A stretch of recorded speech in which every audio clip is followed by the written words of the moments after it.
하나님께서 오늘 우리에게 주신 말씀은 요한복음 12장 1절에서 11절 말씀입니다. 요한복음 12장 1절에서 11절 말씀 함께 합독하겠습니다. 시작. 유월절 엿새 전에 예수께서 베다니에 이르시니 이곳은 예수께서 죽은 자 가운데서 살리신 나사로가 있는 곳이라. 거기서 예수를 위하여 잔치할세 마르다는 일을 하고 나사로는 예수와 함께 앉은 자 중에 있더라. 마리아는 지극히 비싼 향유 곧 순전한 나드 한 근을 가져다가 예수의 발에 붓고 자기 머리털로 그의 발을 닦으니 향후 냄새가 집에 가득하더라. 제자 중 하나로서 예수를 잡아둘 가룟 유다가 말하되 이 향유를 어찌하여 300데나리온에 팔아 가난한 자들에게 주지 아니하였느냐 하니 이렇게 말하면 가난한 자들을 생각함이 아니요 그는 도둑이라 돈꾀를 맞고 거기 넣은 것을 훔쳐 가미러라. 예수께서 이르시되 그를 가만두어 나의 장례할 날을 위하여 그것을 간직하게 하라. 가난한 자들은 항상 너희와 함께 있거니와 나는 항상 있지 아니하리라 하시니라. 유대인의 큰 무리가 예수께서 여기 계신 줄을 알고 오니 이는 예수만 보기 위함이 아니요 죽은 자 가운데서 살리신 나사로도 보려 함이러라. 대제사장들이 나사로까지 죽이려고 모의하니 나사로 때문에 많은 유대인이 가서 예수를 믿음이러라. 아멘. 1절에 유월절 엿새 전에는 예수님의 죽음이 유월절과 관련이 있음을 암시합니다. 7절에서 예수님께서는 나의 장례날이라는 언급 또한 마찬가지며 더욱 그러한 죽음을 강조하는 것입니다. 예수께서 베다니에 이르시니 이곳은 예수께서 죽은 자 가운데서 살리신 나사로가 있는 곳이라 표현을 합니다. 예수님께서는 죽은 나사로를 다시 살리신 이후에 베다니를 떠나 빈들 가까운 곳인 에브라임 동네에 머무르셨다가 유월절 엿새 전에 다시 베다니로 돌아왔음을 말씀합니다. 2절에서 거기서 예수를 위하여 잔치를 베풀었다 말씀합니다. 여기까지의 내용으로 봐서 오늘 본문은 11장에 죽은 나사로를 다시 살리신 사건과 연관이 있음을 확인할 수 있습니다. 예수님께서는 죽은 나사로를 다시 살리신 이후에 종교 지도자들이 자신을 죽이려고 모의할 때 그것을 아시고 잠시 에브라임 동네로 동네에 머무르셨다가 유월절 엿새 전에 다시 돌아온 것이죠. 예수님께서는 잡히시고 죽으실 줄 아시면서도 하나님의 때에 하나님의 뜻을 따라 베다니로 돌아온 것입니다. 아마도 죽음 당하시기 전 한 번 더 당신의 친구들과 재회를 하고 싶었던 모습이죠. 그리고 그들로 나사로가 다시 살아났을 때는 어떻게 보면 겨를이 없어서 서로 이렇게 친밀한 교제를 하지 못하고 급히 떠나지 않았을까. 그래서 생명의 은혜이며 주님께 감사와 경의를 표하는 잔치를 베풀지 않았을까 보이죠. 2절 하반절부터 8절까지는 예수님과 함께 하는 잔치를 이야기를 합니다. 2절 하반절에 먼저 마르다와 나사로의 모습을 보여줍니다. 마르다는 일을 하고 나사로는 예수와 함께 앉은 자 중에 있더라 말씀합니다. 마르다는 잔치에서 여주인의 역할을 충실히 행하고 있습니다. 여전히 잔치에 필요한 일을 하고 있습니다. 그녀는 환대와 음식물로 자신의 주님께 경의를 표하는 것입니다. 나사로는 또 어떻습니까? 자기를 소생시켜준 주님과 함께 식탁에 앉아 있습니다. 그리고 3절에서 마리아가 등장하지요. 마리아가 어떻게 합니까? 마리아는 지극히 비싼 향유 곧 순전한 나드 한 근을 가져다가 예수의 발을 붓고 자기 머리털로 그의 발을 닦았다고 말씀합니다. 그래서 이 향유 냄새가 집에 가득했다 말씀하죠. 여기서 마리아가 가져온 지극히 비싼 향유 나드 한 근은 오늘날 반 리터 정도 되는 양입니다. 어찌 보면 500ml 정도의 양이겠죠. 이것은 노동자 1년 품삯에 아주 값비싼 것이라고 말합니다. 오늘날 금처럼 사람들이 투자 목적으로 사용할 만큼 가치가 있었는데 당시 결혼 지참금으로도 사용한 것 같습니다. 그것을 가져다가 예수님의 발에 부었다라고 말하죠. 마태복음과 마가복음에서는 발에 붓지 않고 머리에 부었다라고 표현을 합니다. 근데 여기서는 발에 부었다라고 하는데 아마도 500ml 정도의 양은 매우 많은 양인 것 같습니다. 그래서 아마 머리에도 붓고 발에도 붓고 그렇게 할 정도로 넉넉한 양이지 않았을까라고 자들은 많이 이야기합니다. 또한 나드는 왕의 발에 기름을 부었을 때 사용되기도 했다라고 말합니다. 지금 마리아는 그의 왕 메시아이신 예수님께 기름을 부었다고 볼 수 있습니다. 그리고 자기 머리털로 그의 발을 닦았다고 말씀하는데 당시 발을 닦는 일은 종들이 주로 하는 일입니다. 종들이 그렇게 했다는 것이죠. 따라서 마리아의 이런 행동은 겸손과 헌신을 보여주고 있습니다. 마리아는 주님의 은혜에 감사하며 자신의 모든 것을 드렸다라고 볼 수 있습니다. 이렇게 세 명이 나왔다면 또 네 번째 인물이 4절에 등장합니다. 또 다른 한 사람이 등장하는데 예수님의 12제자 중 하나로서 예수를 잡아줄 가룟 유다다 소개하고 있습니다. 5절에서 그가 이 향유를 어찌하여 300데나리온에 팔아 가난한 자들에게 주지 아니하였느냐라고 마리아를 질책합니다. 자신은 최선을 다하여 했는데 그게 질책당하면 사실 마음이 많이 상하지 않았을까 싶습니다. 그런데 이 가룟 유다가 그렇게 말한 이유를 6절에서 소개하고 있습니다. 이렇게 말하면 가난한 자들을 생각함이 아니라고 말합니다. 그는 도둑이라 돈깨를 맞고 거기 넣은 것을 훔쳐내곤 했기 때문이라는 것입니다. 가룟 유다는 제자들 중에 돈을 담당하고 맡았던 자였습니다. 그 돈을 종종 맡아서 개인의 필요로 사용했다라고 지금 증언하고 있는 것입니다. 가룟 유다의 이중적인 모습을 드러낸 것입니다. 가룟 유다가 지금 마리아를 질책하는 명분은 자신이 가진 돈으로 가난한 자를 구제하지 않은 것이지만 진실은 돈에 대한 욕심을 나타낸 것입니다. 그는 자기의 진정한 동기를 감추려고 가난한 사람들에 대해 경건한 채 한 것입니다. 신앙과 구제를 빙자한 탐욕의 모습을 보여주고 있습니다. 7절에서 8절 말씀은 이것을 지켜보던 예수님께서는 가룟 유다에게 그를 가만두어 나의 장래할 날을 위하여 그것을 간직하게 하라라고 말씀합니다. 이 내용을 다른 번역서에 보면 이렇게 표현되어 있습니다. 그대로 두어라. 그는 나의 장산날에 쓰려고 간직한 것을 쓴 것이다. 예수님은 지금 그렇게 받고 있습니다. 주님께 받은 그 사랑과 은혜에 대하여 감사의 마음을 그 겸손과 헌신으로 표현을 했는데 예수님께서는 그것을 당신의 장산날에 사용되는 귀한 것으로 그렇게 받으셨다. 그렇게 쓸 것을 받으셨다라고 말씀하고 있는 것입니다. 예수님께서는 마리아가 자신에게 향유를 허비하지 않았음을 말씀하고 있습니다.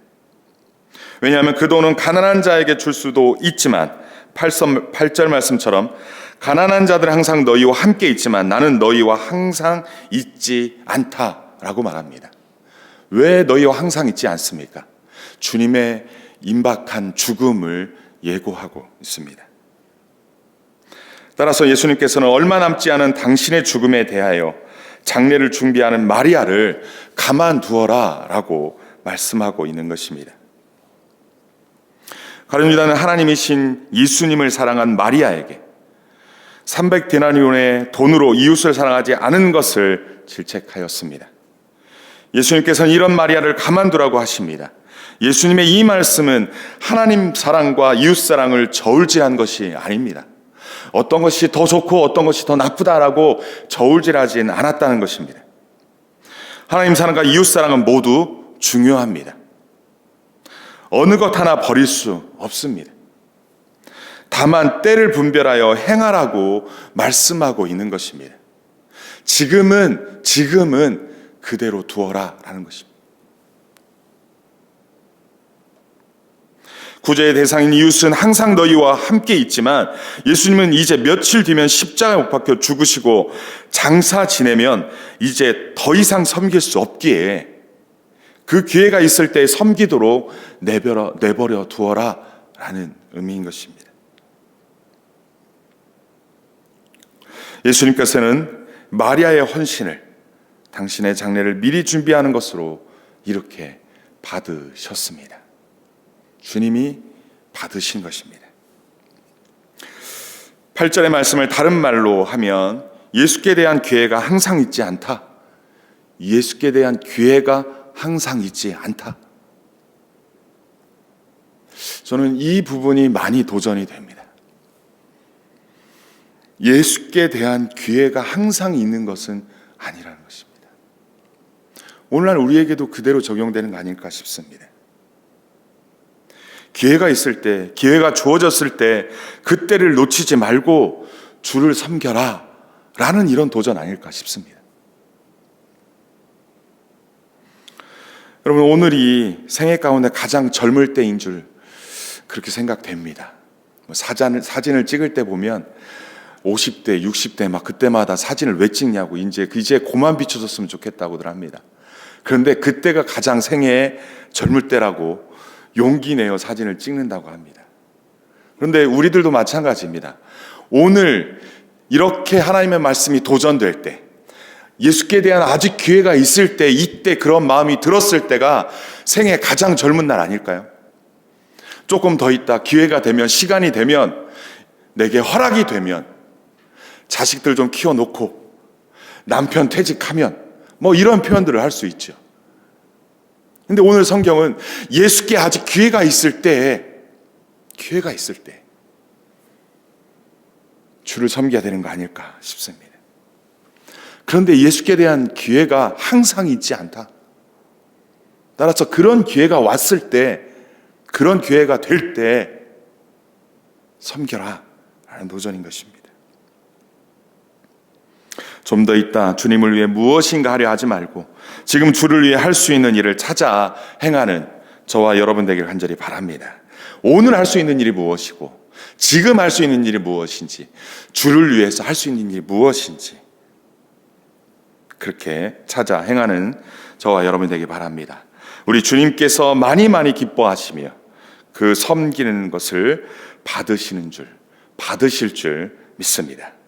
더 늦기 전에 도전하시는 2022년 되시기를 소원합니다. 9절에서 유대인의 큰 무리가 예수께서 여기 계신 줄을 알고 오니 이는 예수만 보기 위함이 아니요 죽은 자 가운데서 살리신 나사로도 보려 함이러라 말씀합니다. 나사로를 다시 살리신 사건은 유대 전역에 아마도 큰 이슈, 화제였던 것 같습니다. 그래서 예수님을 보려고 군중들이 몰려들었다라고 표현하고 있습니다. 그런데 예수님뿐만 아니라 나사로도 인기 스타가 된 것입니다. 왜요? 죽었다 다시 살아난 인물이기 때문에 그렇습니다. 10절에서는 그런 이유로 대제사장들이 나사로까지 죽이려고 모의하였다라고 말합니다. 그도 죽임의 표적이 된 것입니다. 대제사장들의 표적이 되었다는 것입니다. 예수님을 죽이려고 하는 자들이 이제 나사로까지 죽이려 한다는 것입니다. 왜냐하면 나사로 때문에 많은 유대인이 가서 예수를 믿었기 때문이라고 말합니다. 나사로는 부활의 능력을 입증하는 증거가 됩니다. 나사로는 부활을 입증하는 증거. 나사로를 보면 저가 다시 살리신 예수를 생각하게 됩니다. 따라서 부활의 증거가 되는 것이죠. 그가 없으면, 그가 사라져 버리면 부활의 증거도, 소생케 된 증거도 사라집니다. 그 때문에 예수님을 믿는 자들이 많아졌습니다. 죽은 나사로를 다시 살리셨기 때문에 예수님이 누구신지 또한 증거가 되었기 때문입니다. 죽은 자까지 다시 살리신 예수님, 생명의 주님, 부활의 주님, 그러한 주님이 자꾸 증거되기 때문에 그렇습니다. 오늘날 우리들도 그리스도인이 되자마자 세상에 의해 위협과 고난을 받을 수 있습니다. 그렇죠. 그리스도인이 되면 공격당할 수 있습니다. 가족에게, 그의 가까운 자들에게 특별히 공격의 대상이 되고 위협받고, 그렇죠. 이럴 때 어떻게 반응해야 합니까? 이럴 때 어떻게 반응할까요? 구원의 능력을 입증하는 증인으로 살아야 하지 않을까? 오늘 말씀은 도전하고 있습니다. 나사로처럼 공격당하고 살인의 위협을 당할 수도 있지만 우리는 그 정도는 아니지 않습니까? 부활의 증인까지는 못 되어도 적어도 주님이 항상 우리와 함께하고 계시다는 것을 나타내 보여야 되는 그런 증인의 삶을 살아야 되지 않을까 싶습니다. 그런 우리 때문에 많은 사람들이 예수님을 믿는 그런 놀라운 일들이 일어나기를 간절히 소원합니다. 오늘 본문에서 예수님은 누구시며 우리에게 주는 교훈은 무엇입니까? 예수님께서는 잡히시고 죽으실 것을 미리 아셨음에도 하나님의 때와 뜻을 따라 예루살렘과 가까운 베다니로 오셨습니다.